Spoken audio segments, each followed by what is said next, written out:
జపాలి తీర్థం ఓ మునివాటిక, ఓ తపోస్థలి, పచ్చటి లోయలో నెలకొన్న ప్రాకృతిక పర్ణశాల.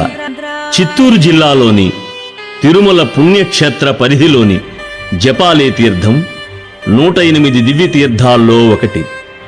1843వ సంవత్సరంలో బ్రిటిషు వారు తిరుమల తిరుపతి ఆలయాల పాలనా బాధ్యతను మహంతులకు అప్పజెప్పే క్రమంలో జపాలి తీర్థాన్ని కూడా చేర్చారు. తిరుమల శ్రీవారి ఆలయానికి వాయువ్యంగా సుమారు 3 కిలోమీటర్ల దూరంలో వెలసింది తీర్థం.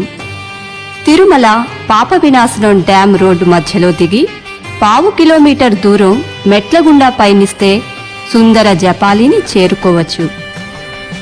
స్వయంభూవైన ఆంజనేయ స్వామి ఉత్తరాభిముఖంగా వెలసి ఉంటాడు.